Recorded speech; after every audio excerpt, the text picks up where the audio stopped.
अस्सलाम वालेकुम, मैं हूं दिल इम्तियाज और आप देख रहे हैं तख्ती online. American academy of paediatrics AAP ये एक इदारा है जिसने फरवरी 2023 में एक रिपोर्ट पब्लिश की और इस रिपोर्ट में कहा यह गया है कि ओबेसिटी, मोटापा एक बीमारी है। पहले तो हम ये समझते थे कि मोटापा बीमारी नहीं है, बीमारियों की जड़ है, लेकिन अब साइंटिस्ट ने ये कहना शुरू कर दिया है कि मोटापा बजाते खुद एक बीमारी है। लेकिन बात यहीं पर नहीं ख़त्म होती।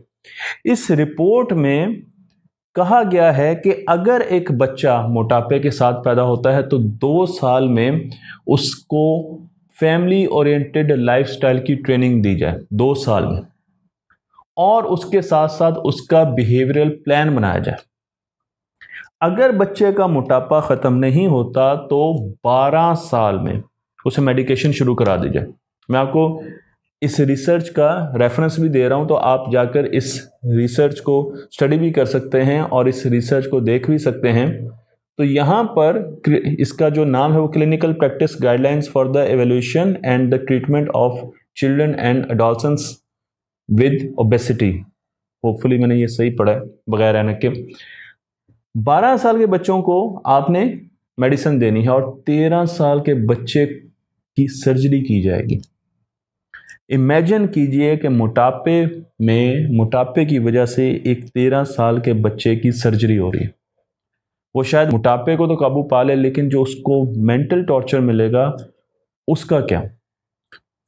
मैं आपको ये भी बताता चलूं कि पहले AAP की जो पॉलिसी थी मोटापे के बारे में वो थी वॉच एंड वेट। आप बस देखते रहें, ऑब्जर्व करते रहें, मॉनिटर करते रहें और इंतजार करते रहें कि आहिस्ता आहिस्ता मोटापा ख़त्म हो जाए या फिर बड़ी उम्र में जाकर इसे ट्रीट किया जाए। लेकिन अब बचपन से ही उन्होंने इसे ट्रीट करने की कोशिश की है। मैं आपको ये भी बताता चलूँ कि इस रिपोर्ट को प्रैक्टिकली इम्प्लीमेंट करने में बड़े इश्यूज़ हैं, और ये मैं नहीं कह रहा बल्कि ये साइंटिस्ट कह रहे हैं। इस रिपोर्ट में जो बिहेवियरल और लाइफस्टाइल प्लान दिया गया है वो एक तो बहुत महंगा है और वो इनएक्सेसिबल है। वो ऐसी चीज़ों पर मबनी है जो आम लोग इस्तेमाल नहीं कर सकते। उसके साथ साथ हमें ये भी पता है कि बहुत सी कम ऐसी ड्रग्स हैं जो कि मोटापे के लिए इतनी छोटी उम्र में दी जानी चाहिए, जो कि अप्रूव्ड ड्रग्स हैं। वैसे तो हमारे गली मोहल्लों में बहुत से ऐसे माजून और बहुत सी चीज़ें बिक रही हैं, लेकिन जो अथॉरिटी से अप्रूव्ड ड्रग्स हैं वो बहुत कम है। तो अब 12 साल के बच्चे को कैसे ये ड्रग्स देंगे। और उसके साथ साथ अगर आप उसकी सर्जरी करते हैं 13 साल या उससे बड़े बच्चे की, तो उसमें न्यूट्रिशन डेफिशिएंसी कॉज होने का बहुत बड़ा चांस है। यानी वो न्यूट्रिशन उसकी कम हो जाएगी क्योंकि वो ग्रोथ में है, बच्चा बढ़ रहा है। ये सारे के सारे साइंटिफिक फैक्ट्स हैं जिसकी वजह से इस रिपोर्ट को बहुत तनकीद की नज़र से देखा जा रहा है। ये भी कहा जा रहा है कि अगर आप 12 साल की उम्र में या 13 साल की उम्र में एक बच्चे को ये बावर करा देंगे कि वो मोटा है, उसका वज़न ज़्यादा है, ओबेसिटी है, तो ये उसकी मेंटल हेल्थ के लिए बहुत ज़्यादा ख़तरनाक है। फिर इसका हल क्या है। ये मोटापा अमेरिका में पिछले 50 सालों से बढ़ता जा रहा है। अगर हम पिछले 50 सालों की अमेरिका की बात करें तो वहाँ पर टेक्नोलॉजी ऐसे ऐसा राइज की है, उनका लाइफस्टाइल बदला है, वो घरों में रहना शुरू हो गए हैं, फिजिकल एक्टिविटी ख़त्म हो गई है, स्कूलों में पढ़ाई की भरमार है और फिजिकल एक्टिविटी बिल्कुल ही नहीं है। आहिस्ता आहिस्ता प्ले ग्राउंड भी कम होते जा रहे हैं। लेकिन क्या ये मसला सिर्फ अमेरिका का है। जब वो अपनी रिसर्च करते हैं तो उसमें ये बताते हैं कि मूवमेंट इसका हल है। मूवमेंट आपका मोटापा नहीं कम कर सकती, लेकिन मूवमेंट ये ज़रूर कर सकती है कि वो मेंटली और फिज़िकली आपको हेल्दी रखे। इसलिए मूवमेंट का होना बड़ा ज़रूरी है। जो बच्चे ज़्यादा मूवमेंट करते हैं, रिसर्च ये कहती है कि वो फिज़िकली तो और मेंटली टफ होते ही हैं, लेकिन उनमें ग्रिट बहुत होती है, वो चीज़ों को आसानी से जाने नहीं देते। मैं आपको यहाँ पर एक रिसर्च का हवाला देता हूँ। ये रिसर्च की गई centre of disease control and prevention America ने, और इन्होंने ये बताया कि जो स्पोर्ट्स हैं, जो बच्चे स्कूलों में स्पोर्ट्स में हिस्सा लेते हैं, वो बच्चे स्पोर्ट्स में ज़्यादा हिस्सा लेते हैं जिनके वालिदैन अमीर हैं, एक ख़ास लिमिट से ज़्यादा अमीर है। जी बिल्कुल, मुझे अफसोस है ये रिपोर्ट ऐसी आ रही है, लेकिन अगर आप देखें तो हमारे माशरे में और बड़े मुल्कों में भी ये चीज़ बहुत वैल्यू रखती है। इस रिपोर्ट में ये कहा गया, मैं इसलिए आपको रिपोर्ट भी दिखा रहा हूँ ताकि आप इसको खुद जाके भी पढ़ सकें, कि 60% वाइट लोग एथलेटिक्स में और स्पोर्ट्स में हिस्सा लेते हैं स्कूलों में। जबकि यही रेशो 42% है जो ब्लैक हैं, जो काले रंग के लोग हैं वहां पर, उनमें ये चीज 42% है कि वो जाके एथलेटिक्स में हिस्सा लेते हैं। अपने मुल्क के लिहाज से मैं ये बात वाजे करता जाऊं कि यहां पर चाइल्ड लेबर की बात नहीं हो रही, हम स्कूलों की बात करें, हम सिर्फ उन बच्चों की बात कर रहे हैं जो स्कूलों में जा रहे हैं। आपने ये नहीं कहना कि हमारे तो स्कूल में बच्चे जाते नहीं है, वो तो बाहर ही फिरते हैं, इसलिए इस स्टडी का कोई फायदा नहीं है। मैं आपको ये भी बता दूं कि US department of health and human services physical activity guideline of America ये कहती है कि 6 से लेकर 17 साल तक के जो बच्चे हैं उन्हें कम से कम 1 घंटा दरमियानी या सख्त किस्म की फिजिकल एक्टिविटी करनी चाहिए। और अमेरिका में सिर्फ 21 से लेकर 28% तक बच्चे जो स्कूलों में जाते हैं वो ये एक्टिविटी करते हैं, 1 घंटा हर रोज। हम अगर न्यूयॉर्क की बात करें तो न्यूयॉर्क में 2067 प्लेग्राउंड्स हैं। ये मैं आपको केस स्टडी की बात बता रहा हूं। और न्यूयॉर्क की आबादी है 8.5 मिलियन 2021 में, तो तकरीबन 85 लाख उनकी आबादी है और उसके लिए जो प्लेग्राउंड्स हैं वो 2000 के करीब हैं। यहां पर शादियां कम होती हैं और बच्चे भी कम होते हैं। लेकिन चलें हम इसी को एक मैट्रिक्स समझकर अपने मुल्क में आते हैं और देखते हैं। तो मैंने जब अपने मुल्क में थोड़ी सी रिसर्च की तो पहली बात यह है कि हमारी जो आदादो शुमार है वो ठीक ही नहीं है। हम ये कहते हैं कि आबादी लाहौर की 14 मिलियन है, 1,40,00,000, जो कि 2023 की फिगर है और ये फिगर बज़ाहिर ठीक नहीं लगती। लेकिन चले अगर इसी फिगर को हम देख लें तो हमारे यहाँ पर 3,400 प्लेग्राउंड्स होने चाहिए।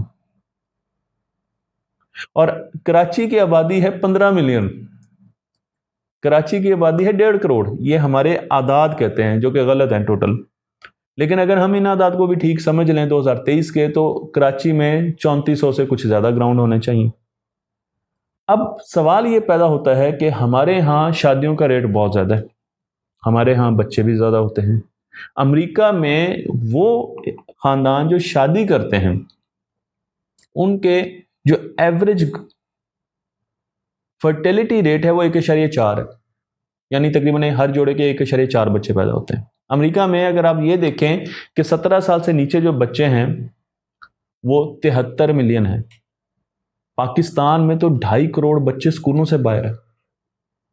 हमारे पास इतने ज्यादा बच्चे हैं लेकिन हमारे पास खेलने के ग्राउंड नहीं, और हमारे पास स्कूलों में खेल को अहमियत नहीं दी जाती, जिसकी वजह से हमारे बच्चे मुसलसल पढ़ाई की तरफ आते हैं, नंबरों की तरफ आते हैं, मेरिट की तरफ आते हैं और फिजिकल फिटनेस नहीं आते।